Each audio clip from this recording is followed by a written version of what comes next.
to the first episode of the year 2026 here at Creator News Live. This is so much fun. I got my pal Billy back on the show. You know, I looked on the thing, Billy. I went back and looked to see when you were here last, and it was December of last year was the last time you were here. So it's perfect that we have you back on the show. Nice. The start of the year, talking all about making money. Connor Brown, how are you? How was your holidays? Did you have a good time in Florida? Oh yeah, it was great. I actually went up a little bit to Maryland for Christmas, which is always nice. Got, the cold and my fill of it. That was fine. It did not snow. It hailed weirdly at some point, but no snow. So a week of that is fine, and now I'm back in sunny blue skies, Florida, ready for the new year. That's right. And Billy, you're in Puerto Rico, so I mean and you moved from last year because I watched. You did a live a couple days ago where you talked about like last year was all this crazy transitions, and you went from the Carolinas into Puerto Rico. So how is that like? I mean, it doesn't get cold for Christmas in Puerto Rico. So how is it? Have you ever had Christmas in before? Yeah. Is this your first Christmas in Puerto Rico?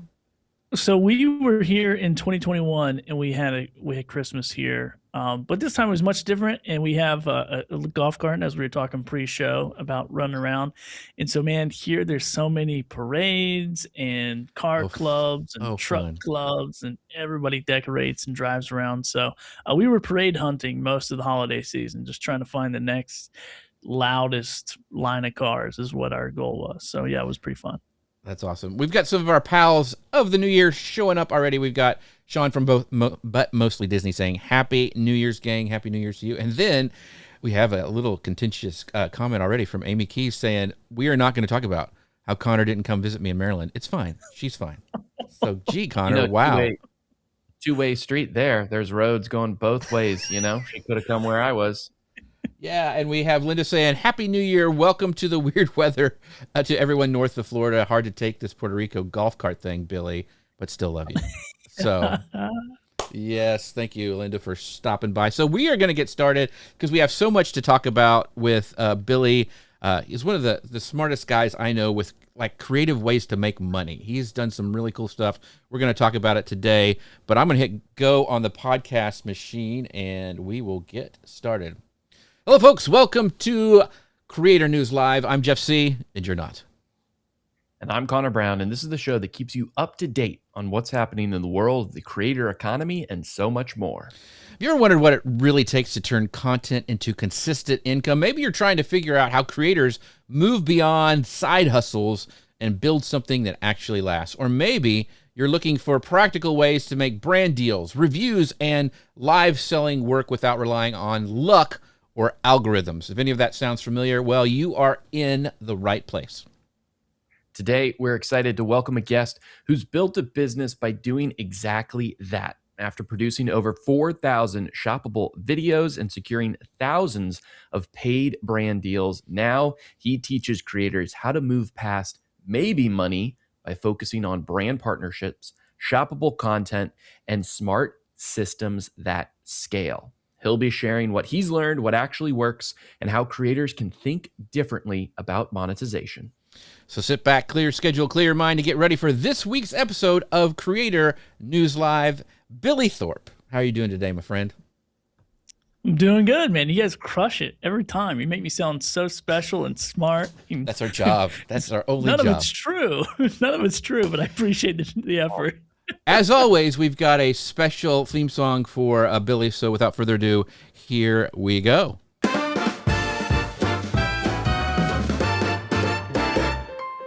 If your content's doing fine, but the income is hard to find, Billy Thorpe is on the show, here to help your money grow. There we go, your own theme song, Billy Thorpe. That's perfect. End the show. That's the best part. Just end this thing now. No, you are the best part. So we're get going today because we've got so many questions from people, but I want to make sure that we give a big shout out to our sponsors of the show. That is Ecamm. You can find out more about them by going to ecamm.com/Jeff. You can save 15% by using code Jeff15 on your first purchase. They're what makes the show possible. That's what we're using to run it with all the lower thirds, the camera switches, everything you see Ecamm helps us produce, so make sure to check them out. They've also got a brand new creator camp coming up in the UK. If you're in the UK, you can find out more by going to tubefest.co.uk/creator-camp. Really simple URL they had me read. Just go to ecamm.com and find out. You can find out all about that. But April 23rd through the 24th of this year in the UK, so go check them out. But Billy, you're the main reason we are here. So much to talk about. You kind of did a live show I think it was a live stream a couple of days ago before Christmas, and you were talking about like this last year has been a lot for you. And you were kind of like poo-pooing, oh, it wasn't as great as year, as I had, but you did pretty good. Like, you are the man when it comes to this live shopping that I know of, that you've done such good stuff. But I want to talk about this sustainable creator income, because I know you talk about this a lot, because a lot of creators hear success stories like yours and they assume that it's fast, like it's a fast process. Mm-hmm. So realistically, let's kind of zoom in a little bit on these shoppable videos. How many videos does somebody actually need to publish before it starts to look like a livable income instead of that side money? This is always a great question. And I always say it depends, but really I kind of, over the last few years, I've, working with other content creators and kind of looking at my own progress, have kind of put down this little tiered answer I'll give you. So there's really no magic number, especially when it comes to like Amazon, which is the playground that I play in the most. So I kind of break it down this way. I say the first 50 to 100 videos are really just kind of about learning the program, learning the opportunities, getting your workflow down, getting your systems down. So that's kind of the first 50 to 100. I'd say the 300 to 500 mark, this is where you kind of start to see some, revenue build up. You start to see what's selling and how much commissions and things like that you're making off of this. So it's kind of, more of these patterns. And also for brands, I think this is kind of the sweet number where you really have a solid portfolio that you can now promote and leverage to start working with brands. And then when you get to like that 1,000 plus, this is where I've really seen the income become more predictable, even though it's very, not predictable on some of these platforms when you're chasing algorithms and views and clicks and all that. So yeah, I think somewhere that's kind of how I'd break it down. So more videos, like just make more content is what I always tell people, and don't get so in the weeds of what is this video doing? How is it doing? Or how's this product doing? Because you never really want to just leverage one stream of revenue or one product, because you don't really control that, especially in the Amazon space. Yeah, because I remember when I first got in it, and I've kind of backed off from doing as much as I was, but the income went up really fast, and then it went away really fast too, because it was like they start janking with stuff, and you're right. If you rely on just one source of comment, and I've seen the people explode in the Facebook groups and whatever, saying all this stuff, but it's just unpredictable. And I love what you're saying about have multiple streams of income, because you never know. You are building on rented land when you're playing on Amazon's platform. So yeah, 100%. And I always say, like, just you're always going to play on someone's platform no matter what. Like, even if it's email marketing, like, you're probably not going to have your own email server or whatever. Right. So I always say that it's like, just figure out what you can control the most of and do that, and then everything else will come. So it's kind of like build a business, and if you're not in control, then that's not really a business, in my opinion. Ooh, that's a good thing. I want to ask a real question of our audience before we get too much into this section, but I want to know if you guys, because we're going to be talking a lot about live selling and some of the other stuff with the video, using video to make money, but have you ever bought something from a live stream? Not a video, but a live stream. Like, I want to know if you guys have done that. Just let us know wherever you're watching from down in the comments. Yes, no, almost, but didn't, whatever you've kind of done. And I was thinking about this. Now, I have bought things that I've seen video ads for on Facebook or whatever. I think everybody has done that. They see something on Instagram and they, oh, I want to have that little gadget, and they buy it. Now, live streams are a little different. And I had to think about it, but I did. I actually bought something from, and I actually have some Whatnot credit from when Billy was doing on the Whatnot platform. I was doing some stuff up there, but it's not as much as I would think. So I'd love to know what you guys do. Like, what do you guys do if you bought something from a live stream? So Connor, you have a question? I know. I know I have a question, but I don't think I ever have, to be honest. Unless you count QVC, which that's live It streaming counts. all day. It's in. That's it. That works. Yeah. When you were on the show last time, we talked a lot about speed and systems. And I think in the first answer you gave today, you talked about these numbers, 500 to 100 videos, right? And then once you get to 300 videos, that's when you're starting to hit your stride and your sweet spot and those sorts of things. That can seem like a huge number to a lot of people. But when we break it down, these videos, they're not YouTube length videos, right? It is a system-based approach that you have. They're very quick. You churn them out, and that's how you're able to create and scale the way that you do. And going back to the speed and systems thing, what's the difference between this volume-based model that you always talk about and one that just quietly burns creators out? Like, how can they get to a point when they're scaling, they're posting a lot of videos, but they're also not burning out? You know, this is funny because I get this question all the time, like, man, how you not burn out? How you not burn out? And burnout really isn't because of the volume, it's because of the chaos. And this is the problem that we have, especially in this industry when there's a lot of moving parts and there's a lot of opportunity and there's a lot of noise in the space and everyone's trying to do everything. You know, you're looking here, looking there, and you're trying to do everything all at one time and you have no system. So scalable volume uses repeatable formats, batch filming, and once again, kind of good enough content, because you, like you said, this is not like YouTube style. This is not Hollywood. In the video industry, the film industry is huge, all the way from, you know, vertical videos on your phone to Hollywood produced movies. And I just think that when if you're burning out, you're probably doing a few things. You're probably trying to reinvent every video. You're chasing trends and you're relying more on your motivation, not on your systems. Like, I don't burn out because I have an agenda and I have a business, and a business has a system that can, you know, really scale. So if a system's in place, then that decision fatigue that we often deal with as entrepreneurs and business owners goes away. Like, there's no decision, what am I doing today? Or what should I be doing? Or what am I looking at? Or what's the action I'm taking?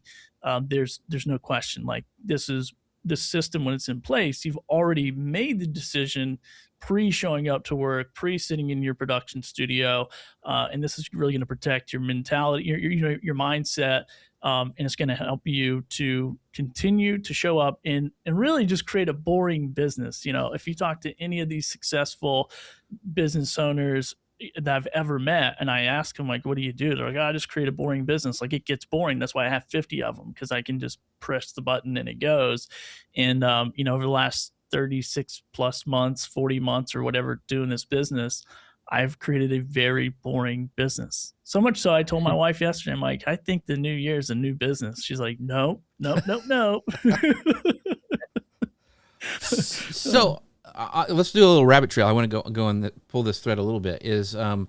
So take us in a life of Billy Thorpe's boring business. Like, so for a while, I remember you would say, like, I get up at 4:30 so I can beat everybody else. Do you still do that? So, like, take us kind of through a typical day at Billy Thorpe Incorporated. Yeah, so now the lifestyle is a little different. We moved to Puerto Rico. We have different work schedules, different, you know, fitness schedules, all that stuff. So my schedule has kind of flipped to where now I work in the evenings, but I still get up decently early, 5:30, 6 o'clock. And I'm, you know, first thing is just, where does the money come from? For my business, it's brands first, then, you know, maybe money second. So I'm really focused on getting those emails, getting, you know, all the deals set up, getting my future business in place, negotiating all those deals. And then I'm homeschooling with my son for, you know, several hours until my wife gets home. And then I'm coming into the studio, I'm flipping on the lights, I'm making my videos, doing whatever, you know, task is at hand, uploading those pieces of content, and then I'm going home. And I'm just trying to do that in 25 or less hours per week so I don't get offended at myself. So do you have VAs or subcontractors you use, or is it all Billy? No, it's just all me. And I could be doing more, right? Like there's a bunch of opportunities I'm not taking advantage of. And it's kind of it is not kind of, it is a conscious decision I've made because I've had employees, I've had people come to the office, I've had all this stuff in the past, and I'm going, this is putting too much pressure that is messing with the lifestyle I want to live. And I've said this a lot lately, but I feel like there's only two reasons to build a business. One, it's to build it and scale it and sell it. And then, or two, build a business that provides you the lifestyle that you want to live. And in this current moment of my life, I am building a business for the lifestyle I'm living. I'm living on an island. I want to spend time with my son, on my golf cart with my wife. I want to chase Christmas parades. It's like, I don't want to think about my income and John's income and Susie's income, because now it puts me in this production wheel of like, I can't stop because too many people rely on me. So in my current business model, it's just me, and I just kind of fly by the seat of my pants, come in, do what I want, go home when I want. So yeah, it's kind of a cushy little, but I think what you said, that's very attractive to a lot of people. A lot of people would like, hey, I don't really want employees. I just want to kind of do, have enough money that I can do what I kind of want to when I want to. So I think what you said, people are going, oh, I want what Billy has. So yeah, the time freedom thing is huge for me. I think so many people.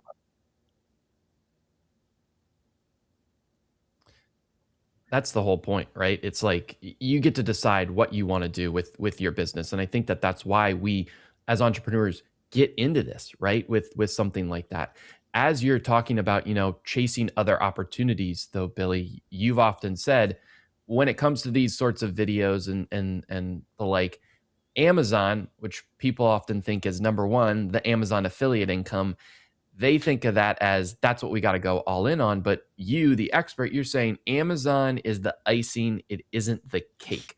So for entrepreneurs that are looking to add some cake to their business, what is the cake today in 2026 that they should be focusing on? Cake is my favorite thing. So I'll try not to talk about cake too much. But when I say cake, I'm talking about the predictable money. So I'm talking about brand deals, content for hire, live selling with guarantees. Amazon is powerful, and it's honestly changed my life because it's given me a leverage point to be able to do what I do with no audience. And so I don't want to like poo on that platform, but it's still a platform, and it's still delayed payouts. It's performance based, and it's controlled by algorithms and systems that I don't know and I don't really control. So I really feel like that stability comes from mixing this guaranteed income, with this maybe money upside, which has been really good. And I make a lot of money from Amazon, don't get me wrong, but it's one of those things that if I can't invoice someone, then that's not the cake. And so I kind of think of it like, if I'm going to bake a cake, I'm getting all the ingredients and I'm in control what goes into the bowl, and I can mix it and I can put it in whatever pan I want, put it in the oven. Icing, you just buy that crap. Maybe you can make your own icing if you want to, but majority of people just buy it, put it on the top, and it is what it is, and you can't really do too much about it. So anyway, that's a really bad cake analogy. But I just want to talk about cake. Yeah. Now I need some cake. Have your cake and eat it too. But that's what people want. They want to have freedom. I mean, there's always a balance with what you have. Like, Absolutely, I think, like even Tech Troublemaker said, he's really, please help us because I hate selling. Like he hates selling. A lot of people hate the selling. And then Ralph said, let's be honest, content creation income is chaos at best. It really is unlike any other business income, but it's manageable. It's just different. So for me, I love it. I love being able to I have like certain clients that I have luckily, and I'm blessed with having a set amount of income each month. But then I also have all this affiliate stuff and speaking and, memberships and masterminds and all that stuff that kind of is adding on. I would say it's a little higher elevated than icing, but you know what I'm saying? Like it's another thing. It's a lever that I can pull. If something else fails, I can pull a different lever and kind of balance things out, which I love, but it's not for everybody. Some of my friends love going every day and looking at a gauge at Eastman Chemical, and that's their job. And they're there for 20 years and they love it. Not me, but some people, that's the way they want that stability. So anyway, sorry for the rant, but different people like different things. And I just love what I do. And I think a lot of people in the audience either are where I'm at or want to get to where both Billy and Connor and all of, I mean, Connor's the same way. He's super creative, does all this stuff, does the travel stuff. But also he has got a job because he likes the stability. So Connor, speak about that a little bit. Like in your mindset, are you where you want to be, or what are your, we're kind of going off the rails a little bit, but I would love to know your thoughts on that. I love what Billy said about building the lifestyle that you want. And that's what I have done. I think the funny thing is that there's not a book that's like, this is how your business needs to be. And this is the only way to build your business. There's a million ways to do it. But I think we often see success as having employees, as working for ourselves, as bringing in everything through that one business entity, when in 2026, you don't have to do that. You can do a little bit of everything and do that. So for me, yeah, I'm by myself, I'm single, right? So I need some stability, and I find that in a regular, corporate job. But because we do have freedom and we can do other things, I have all this stuff on the side, like this show and the travel stuff and Vacation Kingdoms and Keys to the Castle Travel, where I'm a travel agent and director of agent development. So what I look at it is the stability is the income from the regular job, right? Everything else is gravy, and that's what pays for my lifestyle, for the fun things that I do, for the places I get to go, for growing myself as a better marketer and creator. All of that fills up those buckets. And then stability pays the bills, it gets the rent on time, and it helps me save for the future. So that's kind of how I think. That's my flywheel system almost. That's awesome.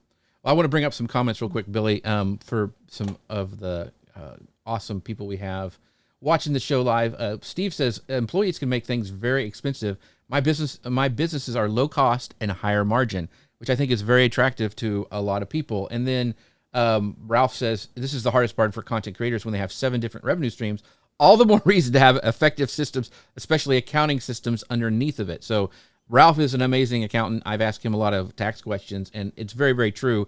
Yes, it's awesome, but if you don't have the systems in place like a great accountant, it can be a big head. I remember waking up in a cold sweat before in the middle of the night going, oh, the IRS. I thought I heard them at my door. What's going on? Get it all freaked out. And then Steve also says Billy's model is the best starting point for beginners in the Amazon influencer program. It gets you on a solid foundation to build on. It does. It helps you get those reps in you need for creating videos. And one of the things, Billy, we had a couple months ago, Justin Moore, who does Brand Deal Wizards. And I know you do a lot of brand deals. His book's really awesome. You have trained and taught a lot of people on brand deals. But what's one of the biggest, everybody wants a brand deal, but what's one of the biggest misunderstandings creators have about brand deals when they're just starting out? Like, I know everybody wants one, but I don't think everybody thinks it through. Well, I think in my experience anyway, it's always brands just want followers. Or subscribers or whatever. I think that's the biggest misconception, and they really don't. I've monetized podcasts, I've monetized video, I've monetized live shows, live streaming, I've monetized a ton of different content, and never go look at my social profiles. So you'd be like, well, this guy's barely even has any followers. So brands, and especially in this space where it's like we're talking about shoppable content, live shows, they're really paying for usable content, clear demos, reliability on the camera, the ability to show up, create quality content quickly. A lot of companies you're going to work with are agencies or reps, and they have thousands of products and they all need these videos. And so you don't really need, you got to really understand the game that you're playing in and then build a system from there. And that's how I got into this whole business.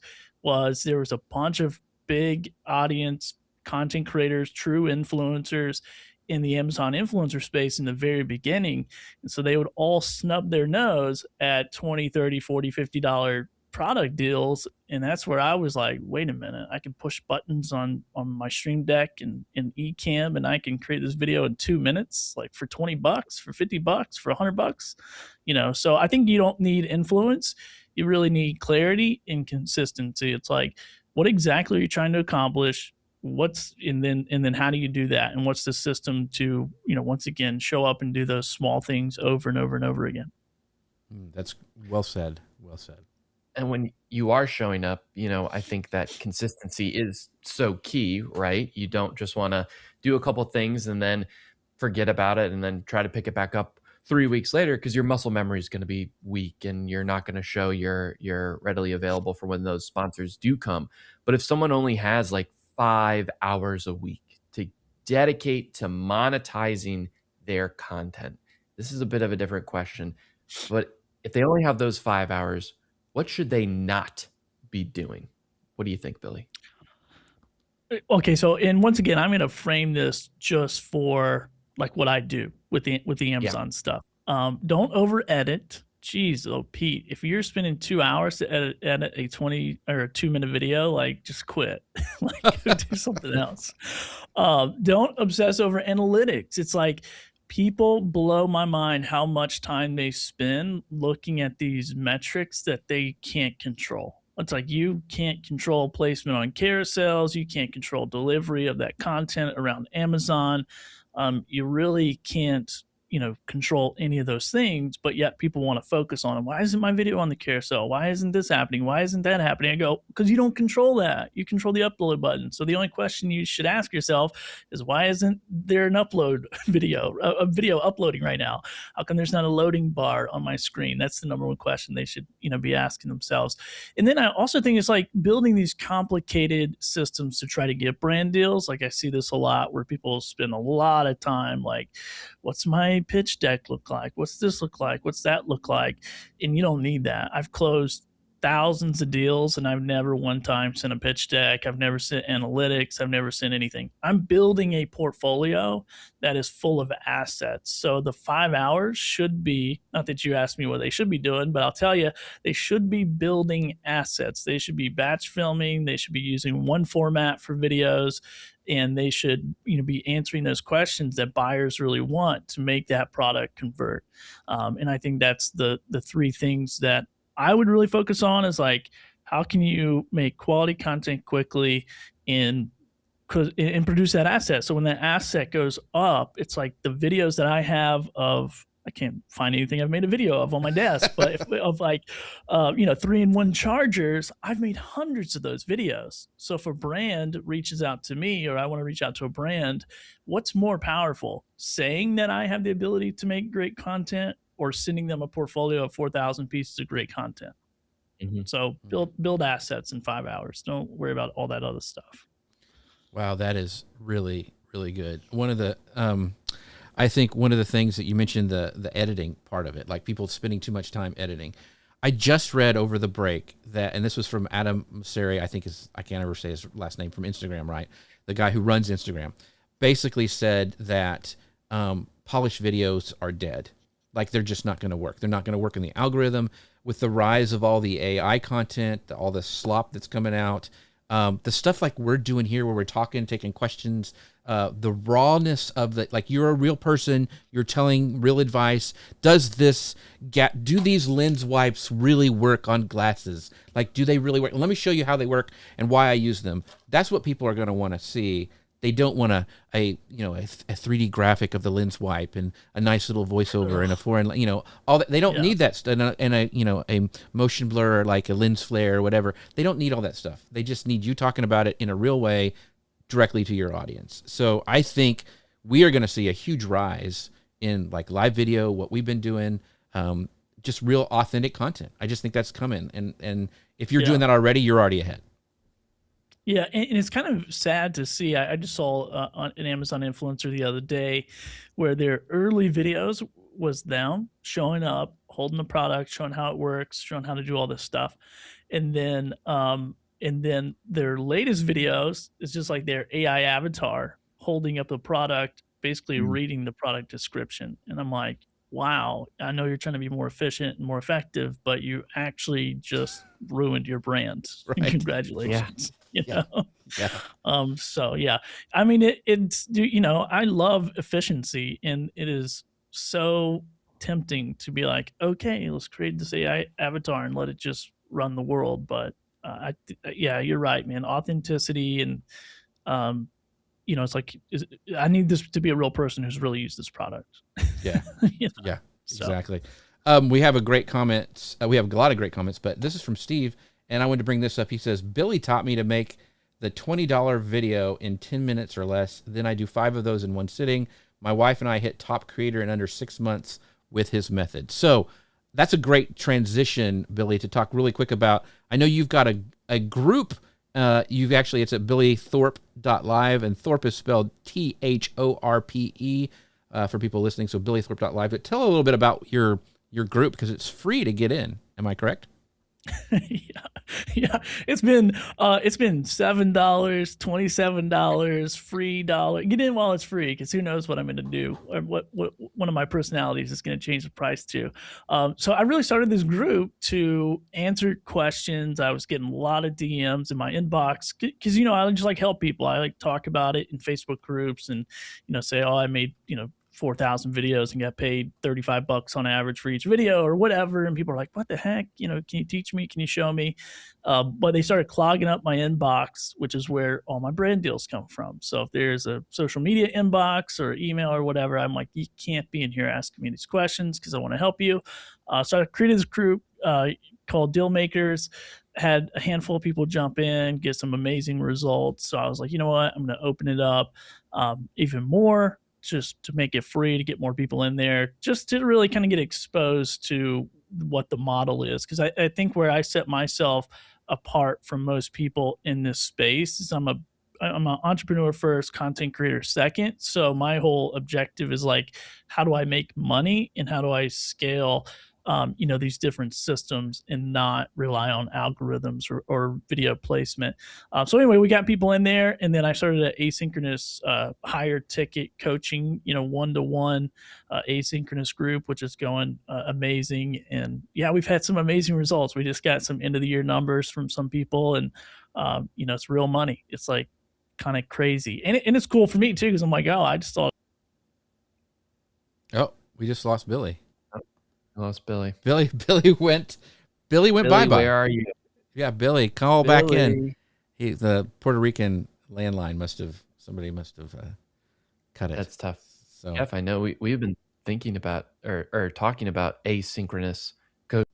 Interesting. I'm glad to hear that it's working well for him too. Yeah, let me bring you. There you are on stage. So I think Billy is joining. Let me get him back here and see. There he is in the green room. So let me pull him back in. There he is. That's that Puerto Rican internet, baby. That's right. You pay your bill, man. You're making all this money on Amazon. You should actually pay your bill. So, geez. That's how you can save money in 2026. Don't pay your internet. Yeah, you're saying you're a brand deal expert and everything, and Yeah, we have T-Mobile, people come on. clamoring, wanting to ask you questions about this, and you got your internet going out, but that's all right. You strike one, no big deal. Yeah. Because our friend Sean from But Mostly Disney, he's got a great question. He says, when you're talking about brand deals, how careful should you be taking brand deals? He got an offer.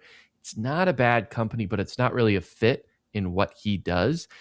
Then is there good to hold out and chase a sponsorship you love? So for some context, I know Sean has been looking into taking on sponsors. He does a YouTube channel, vlogs, live streams, those sorts of things in the Disney and theme park space.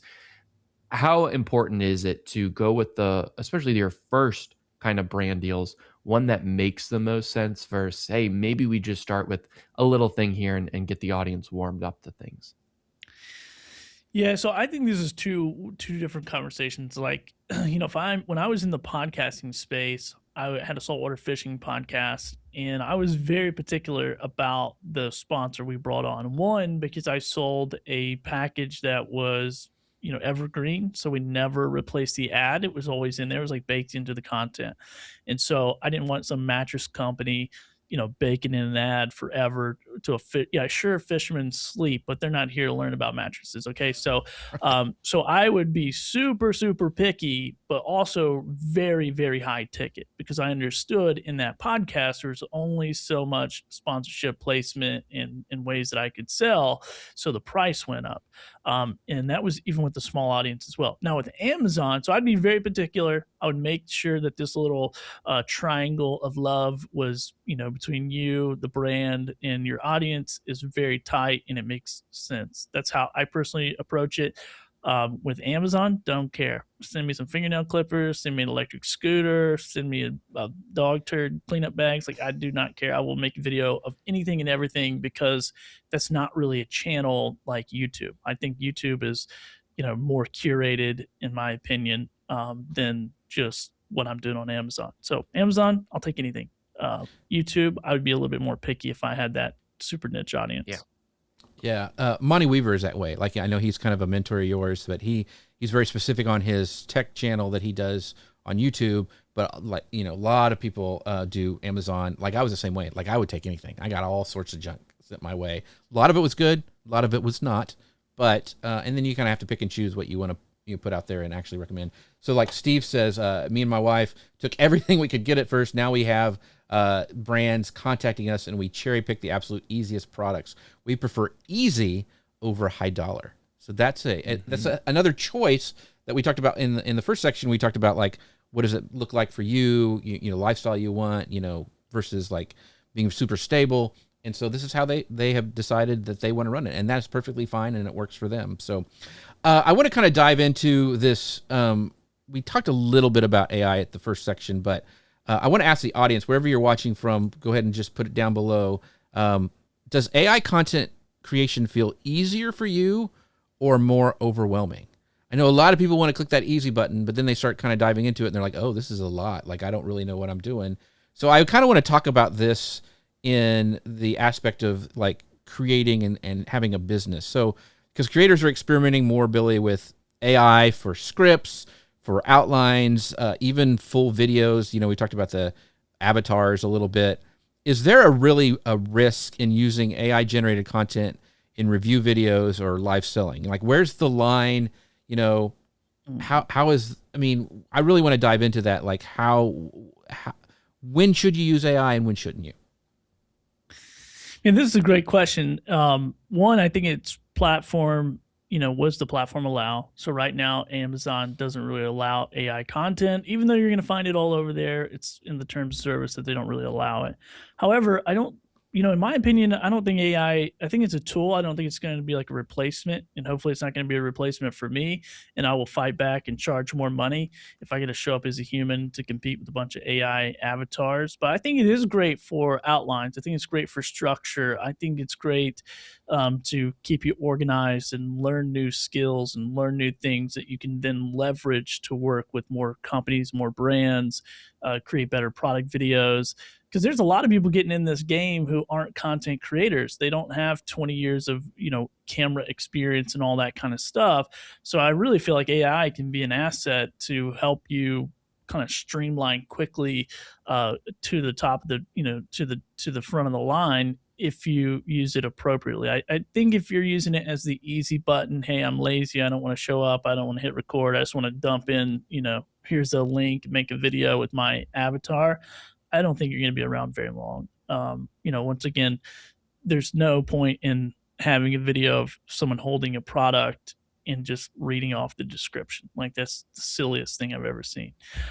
So yeah, I think it's like, if you're allowing AI to generate its own opinions or experiences, and then you're not sharing those experiences yourself, like, I think that's the problem. Like, I don't really understand why anybody would do that. It's like, I guess you're just trying to create this cash cow, jump on the carousel, maybe get, money now. But it kind of reminds me of those gurus who like do something one time and then they go sell a $97 course, and they're really good at marketing, but they really don't know what they're talking about. It's like, it's kind of that same, I don't know what that is, but I get that same ick from, but AI is powerful, man. I've learned so much stuff from it, and it's helped my content a lot, just being able to pipe, pare down stuff and to take all this ADHD brain and go, boop, here you go in one paragraph. I think it's a great way. AI is a great way to enhance your content, as long as it doesn't take away from your humanness. Like I would not been able to do a like little jingle for every guest on this show. It wasn't possible before. Like, it just wasn't. It would have been too long, too expensive, whatever. Now it takes me, I've got the process down. It takes me about 15 minutes to get a cool, I I have a lot of them. You should hear all the Billy Thorpe songs that I have. And it's fun now, and it's something that I can add to my process that I think enhances the show. It's a fun thing for guests, and so using it to enhance your creativity and give you some assets that you can use, I think is a great way to use AI. Just like you were saying, is paring stuff down. So yeah, that's kind of where I've kind of fallen in the AI spectrum of how to use it. So I also think something too that's important, Billy, that you mentioned is, some places just don't allow it right now, right? Like Amazon, and it would be terrible to start to experiment with it and go against your brand. And then it'll be doubly terrible if it also goes against the place that you post terms of service and everything gets taken down, right? Which is something that we talk a lot about on this show, and something that you really champion as well, Billy, which is very clearly stating you shouldn't be building your business on one platform, right? You should be diversifying. You should be going to other places. You shouldn't be, purchasing rented land outright. You have to diversify so that you can kind of hedge your bets and those sorts of things. So what warning signs should creators look for when it comes to the fact of like, is this platform becoming too risky? Like, am I betting more than I could get out of this by sticking with this platform? What should creators look for when it comes to risk and posting on platforms? They should know it's all a risk. Because you're not in control. It's like, this is the whole thing I talk about every single day. I'm like, unless you're in the boardroom of Amazon, YouTube, Instagram, TikTok, then you have no business, going, oh, I'm going to put all my eggs into this basket. And once again, let me just, put this out there, because I don't want to be like the guy who just like beats up on maybe money, because this is really changing people's lives. So if you are someone who has maybe you're like Connor, you got a 9-to-5, you got your stability money, and this is just money that you want to build on the side to do vacation and all that stuff, then do whatever makes you happy and do your lifestyle and just do that. Okay. Like, play with the platform, see what they're going to do. Just know that they're going to change the game without notice. This happens all the time on Amazon. This is a risky thing that these platforms, and they all do it. They're going to pay the payout rules. You're going to pay the commission rules. They're going to change, They're going to change all these different things without you having a decision in it. That's not your business if you're not making those decisions. But once again, just know that, and it's fine. It's okay. And I totally that's the same thing with, like, I say I don't do free product videos, but there's a lot of people who want to, and that's fine. If this is not your sole income and you're not trying to squeeze every bit of juice out of this lemon, then don't worry about it. Do whatever makes the most sense for you. But when the monetization becomes unclear, like if it's confusing at how you make money, there's a risk. And all these platforms are confusing. Every single one of them. I can't think of one platform where someone goes, I know exactly the ways, every way that Amazon is going to pay me, and I know guaranteed I'm going to get paid every time. No, people every day in the chat's like, oh, so I saw this product sold and shipped, but I didn't get paid for it. Why didn't you get paid for it? I don't freaking know. Ask Amazon. They're not going to tell you. Nobody cares. Like, move on. So, and if you get these platforms and they're really promising you, especially in the early days, TikTok did this, Amazon did this, YouTube Shop or whatever they're going to call it is going to do this. Like, everyone's going to just inflate those numbers, and you're going to get so jacked, and you're going to be, yeah, I'm making all this money, and then it's going to go, it's going to just plateau. This is a problem, and this is all these platforms do it. So, once again, I think to like sum this up, it's like, if your income feels mysterious, there's a problem. Like, you can't build a business with mysterious income. So I'll be very transparent, and I'll, like, after I ramped up Amazon, there was a good amount, like, of a year that I was making $3,000 to $4,000 a month just on Amazon, which was great. And then one month they janked up the placements, and it was less than half of that, and then it went down from there. So I mean, it was great while it lasted. It was great money that we luckily socked away, but it can go away. Like, you could lose, I mean, easily. Like, you're thinking, oh, right, I got $4,000 extra a month. It could go away the next month, right? Like, you just have to be ready for that and have backups in place. And if I would have put all my eggs in that basket, I would have been in trouble, right? I mean, you've seen it, Billy. You've talked to those been people. Scrambled. Your eggs would be scrambled right now. Exactly. And I like scrambled eggs, but not that much. Yeah.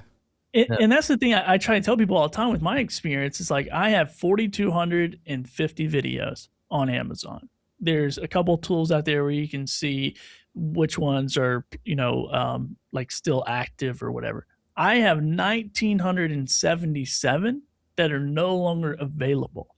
So not only are you worried about the platform and what they're doing and how they're delivering the content, but now you're working with sellers who change businesses, inventory that comes and goes, V1, V2, V3 that you don't get V2 and 3. So V1 is now unavailable. It's like there's so many inventory things. There's so many shipping things. There's so many Amazon things and, TikTok. And I'm not just beating up on Amazon, but all these guys, it's like they're a marketplace, and that's their number one goal is to sell stuff and sellers on there as well. And so, but I did the math because I'm like, maybe I'm making a mistake here. Maybe I should be qualifying all these products, uploading this video, and trying to make more what I call maybe money. And the reason why I call that is because maybe it shows up on the carousel, maybe it, maybe it passes Amazon stuff, maybe it gets bought, maybe it gets shipped. I mean, there's a lot of maybes.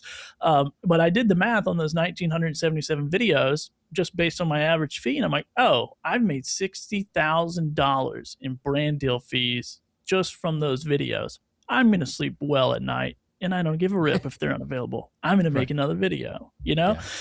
But if I was just doing that and doing product, dude, I would be weeping. Like, how do I fix this? I mean, this is like 51% of my assets are now not working for me. It's like 51% of your employees just got up and walked off the job. Yeah. I think it's so important, like you said, as that mindset. And then even Ralph, our resident accountant, says, you nailed it. The revenue streams are a huge issue with creators because they see the gross number, but don't realize it's not what's going to hit their account with fees and timings and tariffs, all that stuff, right, Billy? I mean, it's just like, yeah. Shiny object thing too. It's like whenever these platforms come up, they have all the incentives in the beginning. Remember, Jeff, when it first started, and then I got that incentive that said, post 5 videos on Amazon, we'll pay you $2,000. Those videos didn't have to get a single view, and I qualified for it. Sure enough, $2,000 showed up. They're not running that promo ever again, right? It was to get things started. So it's this land grab, right? It's this thing of when it first comes up, yeah, they're going to throw money at it. But what happens in 8 months when they aren't throwing money at it because they've hit their numbers that they need? Right. That's when they're going to change stuff. So this is a great question from Rich. Sorry, I cut you off there, Billy, but he goes, is the Amazon influencer the best place to start this? So I'm assuming he's talking about product videos. Or can you just upload review videos like on YouTube or maybe TikTok to get started? Yeah, so I mean, I think the biggest difference is like if you can upload them anywhere, right? It's like we can all create. We see it all. I mean, it's been around for years. These YouTube channels with products and product reviews. The difference is the audience size. The beauty of the Amazon Influencer Program is it's on their platform. It's on site. It's on the product page. So the likelihood of somebody actually watching that, viewing it, clicking buy now, you making a commission is just way higher. And we'll just say I have a YouTube channel where I post videos. I don't post every video there because I get paid to do. That's another upsell that I do. However, if I relied on the off-site platform versus on-site stuff, I would definitely be working for someone else right now. Like there's just no chance.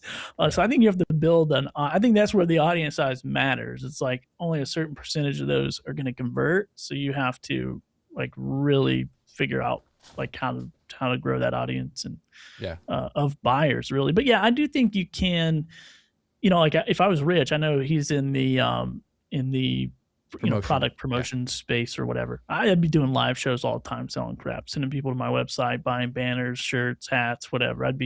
Here's how we embroider, here's behind the scenes, whatever. I think there's a lot of opportunity for the common business to go live and build a crazy audience and be able to produce those types of products. And even what you've mentioned before is even liquidating inventory. Like if let's say, Rich, you've got all these cups that you have, and maybe they're not even available anymore to buy, but you have 3 pallets of them. You could get on a live stream and liquidate those give it to Billy. He'll do it on Whatnot for you, and just take 50% of the profits. But anyway, but that's, I mean, Exactly. that's a whole nother, and Billy and I have talked about it, of like a business model. Like you could go in and help these places clear out their inventory.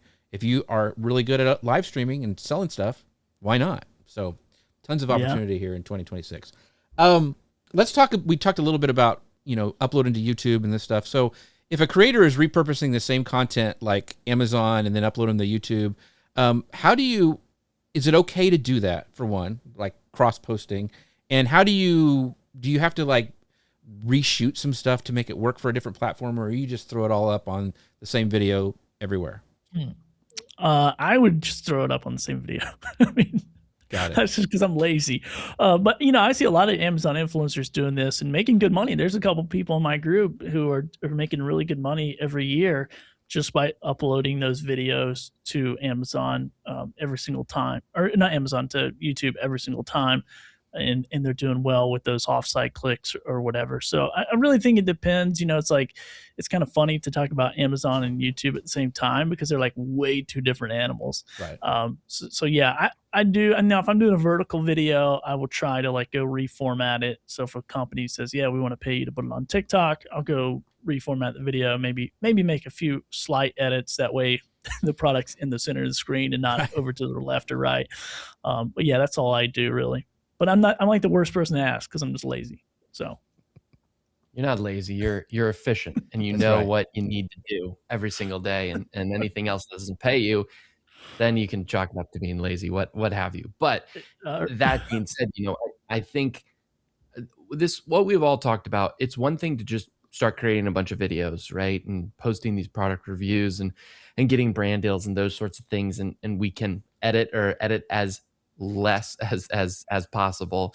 But live selling, I think, is a whole nother beast that is booming right now, and I think will continue to boom. And Billy, you've seen so much success with it yourself.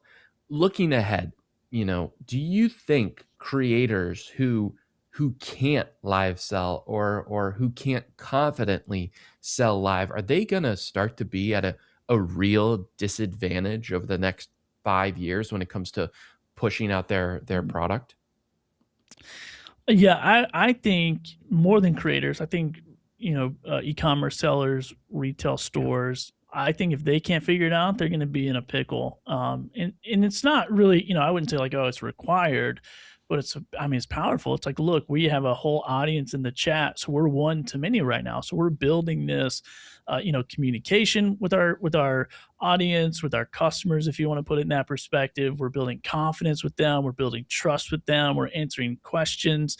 So, I think about it like I used to work in retail, and you have 20 people. I was actually at a retail store today. I was upgrading my phone. I was at T-Mobile, and I go in, and there's like 4 salespeople, and there's 25 people in line. And it's like, oh my God, you guys are going to be here all day doing this one-to-one. But if you're one to many, and I'm selling this Ecamm mug, and we all know, like when you're live selling, so like I live sell on Whatnot. And what I love about specific platforms that live sell, or maybe build a show that's like, this is a live selling show, is everyone knows what's going on. There's no like sleight of hand. It's like, I'm here to sell stuff. You're here to buy stuff. That's what I love about Whatnot. It's like, I can just get on there and go, I got a pile of crap I'm going to sell to you, and you're here to buy. This is perfect. And so, with Whatnot in particular, I've built a whole entire different type of audience of over 3,000 people on that platform that are buyers. They're ready to buy whatever I can, put on there and sell. So I think, even for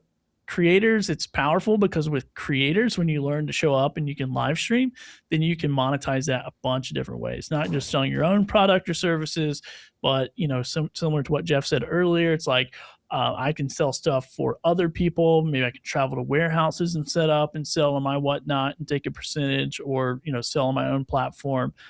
I can start my own YouTube show where I have brands pay me, and then I spotlight their stuff on there and send them to their websites or wherever. The technology is there now where it wasn't here 5 years ago. But now the technology is here where we can send people to Shopify stores, and we can show up anywhere. I can be here in Puerto Rico sending someone to Jeff's Shopify store, 20 hours a week. Mm-hmm. But I think The non-creators, I think the business owners, the retail people who have employees sitting around doing nothing, this is a huge opportunity to, one, get your team to where they're prepared when someone does ding to the door. They are actually aware of what's going on and they can sell the product on your shelf. So live selling would be very good training for the people to show up to their social media audience, build a whole nother audience. I mean, you think about live selling, it's like we're all over the world right now, potentially. People are watching from all kinds of different places in the US, Puerto Rico, wherever they're watching from. Like, it's just way outside of your market versus if you were opening up a store in downtown Bluff City, Tennessee, population 500. It's like, what's more powerful, you know?